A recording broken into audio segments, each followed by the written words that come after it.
வணக்கம். என் குருநாதர் எழுத்து சித்தர் பாலகுமாரன் சார் அவர்களை மனதார வணங்கிவிட்டு உங்களுடன் பேசத் தொடங்குகிறேன். இன்றைய அரசியல் கூத்து இல்லைங்க, கடந்த ஏப்ரல் மாசத்திலிருந்து இந்த அரசியல் கூத்து நடந்துகிட்டே இருக்கு. எங்க நடந்துட்டு இருக்கு? பாமக அதுக்குள்ளாரதாங்க நடந்துட்டு இருக்கு. பாமகவில் நடக்கிற கூத்துங்கிறது அப்பா பையனுக்கு உண்டான சண்டையா, அல்லது தலைவர் செயல் தலைவர் அப்படிங்கிற பதவி மேல இருக்கிற சண்டையா, அல்லது பேரனை கொண்டு வந்ததுனால ஒரு தாய்மாமாவா இருந்துகிட்டு அவர் பொங்குறாரா? இப்படி எல்லாம் நிறைய கேள்விகள் இதுக்குள்ளார சின்ன சின்னதா ஒன்னு ஏ, ஒன்னு பி, ஒன்னு சின்னு ஒன்னாவது கேள்விக்குள்ளாரே அவ்வளவு விஷயங்கள் இருக்கு. அப்புறம் ரெண்டாவது கேள்வி, அப்புறம் 2A 2Bன்னு நுணுக்கி அவ்வளவு விஷயங்கள் இருக்கு. இவர் இனிமே அன்புமணி தலைவர் கிடையாது, மே மாசத்தோட அவர் தலைவர் பதவி காலி ஆயிடுச்சு, இனிமே அவர் செயல் தலைவர் தான் அப்படின்னு அறிவிக்கிறார். இல்ல நான் தான் தலைவர் அன்புமணி ராமதாஸ் சொல்றேன். அன்புமணியோட பொதுக்குழு செல்லாது அப்படின்னு கோர்ட்டுக்கு போறாரு. அன்புமணியோட பொதுக்குழு தான் செல்லும், நீங்க வாங்க 2 பேரையும் சேர்த்து பஞ்சாயத்து பண்ணி வைக்கிறேன் அப்படின்னு ஜட்ஜி சொல்றாரு. சின்ன கவுண்டர் படத்துல பஞ்சாயத்து பண்ற ஒரு இடம் இருக்கும், மரத்தடி, அங்க விஜயகாந்த் பஞ்சாயத்து பண்ணுவாரு. அப்ப கார்ல டைரக்டர் ரா சங்கரன் அப்படிங்கிற ஒரு நடிகர் ஜட்ஜு, அவர் கார்ல உட்காந்துக்கிட்டு அங்க நடக்கிற விஷயத்தெல்லாம் பார்ப்பாரு. ஏயா இந்த வழக்கு எவ்வளவு பெரிய வழக்கா இருக்கு, இது நம்ம கோர்ட்டுக்கு வந்துருச்சுனாக்கா இது எவ்வளவு நாளா இருக்கும், அது ஒரு 10-15 வருஷம் ஆயிருக்கும்லங்கண்ணா அப்படின்னு பக்கத்துல டிரைவர் சொல்லுவார். இதனையா இவரு டக்குன்னு முடிச்சிட்டாரு. இதான் படிச்சவங்களுக்கு படிக்காதவங்களுக்கு இருக்கிற வித்தியாசங்கண்ணா அப்படின்னு, நீ காரை எடு அப்படின்னு சொல்லி ஒரு காமெடியா ஒரு சீன், காமெடியா மட்டும் இல்ல, நெகிழ வைக்கிற மாதிரி அந்த சின்ன கவுண்டரை பெருமைப்படுத்துகிற மாதிரி ஒரு காட்சி வைக்கப்பட்டிருக்கும். இங்கேயும் அப்படிதான் அந்த ஜட்ஜி 2 பேரும் வாங்க, உடனே வாங்க, சாயந்தரமே வாங்க, 5:30 மணிக்கு வாங்க, சேம்பருக்கு வாங்க, நான் பஞ்சாயத்து பண்றேன், இதெல்லாம் சப்ப மேட்ரு 2 நிமிஷம் அப்படின்னு சொல்லி கடைசியில அன்புமணியோட பொதுக்குழு தான் செல்லும் அப்படின்னு அறிவிச்சிட்டாரு. அதற்கப்புறம் அவர் பொதுக்குழுவை கூட்டுறாரு. பொதுக்குழுவை கூட்டும் போது அன்புமணி அட்டகாசமா ஒரு டிராமா பண்ணாரு. அங்க ஒரு நடுநாயகமா ஒரு நாற்காலியை போட்டு அதுல துண்டு கிண்டெல்லாம் போட்டு, இதோ இந்த நாற்காலி மருத்துவர் ஐயா தான் நம்ம குலசாமி, மருத்துவர் ஐயா தான் குலதெய்வம், அவர் எப்ப வேணாலும் இந்த பொதுக்குழுவில் கலந்து இங்க உட்காரலாம். எப்படி எவ்வளவு கேவலம் பண்ணிட்டாரு பாருங்க அப்பாவை அப்படின்னு சொல்லிட்டாரு.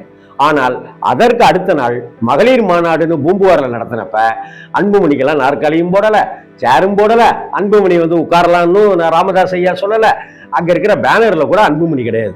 இப்போ ஒரு வழியா அவர் மாநாடெல்லாம் நடத்தி முடிச்சிட்டாரா? இப்ப இவருடைய 17ஆம் தேதி அன்னைக்கு ஒரு மாநாடு. ஏற்கனவே அவர் மாநாடு நடத்தினதுல, அன்புமணி மாநாடு நடத்தினதுல ராமதாஸ் ஐயா கடும் விரக்தியிலையும் மனவேதனையிலையும் இருந்தார். இதை அடுத்து இப்ப 17ஆம் தேதி மாநாடு. இந்த 17ஆம் தேதி மாநாட்டுல என்ன இதுவரைக்கும் நடந்திருக்கிற நிகழ்வுன்னு பார்த்தாக்க, தொண்டர்கள் ரீதியா ராமதாஸ் ஐயா செல்வா கூட இருக்காரு, ஆனா கட்சி ரீதியா அன்புமணி அவர்கள் செல்வா கூட இருக்காரு. கட்சி அன்புமணிக்கு ஆமாம் எனக்குத்தான் மாம்பழம் அப்படிங்கிற மாதிரி அன்புமணிக்கு மாம்பழம் போயிடுற மாதிரியான ஒரு சூழ்நிலையில தான் இருக்கு. ஆனா தொண்டர்கள் மாம்பழம் போன உடுக தலைவரை நாங்க இருக்கோம் அப்படின்னு மருத்துவர் ஐயா பக்கம் தொண்டர்கள் நிக்கிறாங்க. இப்ப 17ஆம் தேதி அன்னைக்கு நடக்கக்கூடிய ராமதாஸ் ஐயா நடத்தக்கூடிய அந்த பொதுக்குழு அப்படிங்கிறது பல அதிரிபுதிரிகளையும் பல பிரேக்கிங் நியூஸ்களையும் தரும் அப்படின்னு தான் எதிர்பார்க்கப்படுது. என்ன அப்படின்னு சொன்னாக்க, ஒரு உயில் எழுதி வைத்திருக்கிறார் ராமதாஸ் ஐயா அப்படின்னு சொல்றாங்க. ராமதாஸ் ஐயா எழுதி வைத்திருக்கிற அந்த உயில்ங்கிறது வீடு சம்பந்தப்பட்டதோ, தோட்டம் துறவு சம்பந்தப்பட்டதோ, அல்லது காடு மனை அப்படிங்கிற சம்பந்தப்பட்டதோ மட்டுமே இல்லை. இது அரசியல் சார்ந்து, கட்சி சார்ந்து, வன்னியர் சங்கம் சார்ந்து, இயக்கம் சார்ந்த ஒரு உயில் அப்படின்னு சொல்லப்படுது. தவிர இதுவரைக்கும் அன்புமணியை நீக்காமல் இருந்து கொண்டே இருக்கிற ராமதாஸ் ஐயா அவர்கள் இந்த பொதுக்குழுவில் தீர்மானத்துல ஒரு தீர்மானமாக அன்புமணியை கட்சியிலிருந்து நீக்குவதற்கான அந்த மனசுக்கும் அவர் தயாராயிட்டாரு அப்படின்னும் வன்னியரின மக்கள் பேசிட்டு இருக்கிறாங்க. இந்த 17ஆம் தேதி என்னென்ன குண்டுகள் அங்க பொதுக்குழுவுல ராமதாஸ் ஐயா சிரிச்சுக்கிட்டே போடுவார். குண்டுகளை பார்த்துருக்கீங்களா? சிரிச்சுக்கிட்டே காமெடியா பேசுற மாதிரியே போக போக தெரியும்னு பாட்டு போடுவாரு, நக்கல் அடிப்பாரு. நீங்க சொல்லுங்க, யாரு கூட கூட்டணி வைக்கலாம்னு? சும்மா சொல்லுங்க, நீங்களே சொல்லுங்க அப்படின்னு நம்மள்ட்ட அப்படியே பந்த போடுவாரு.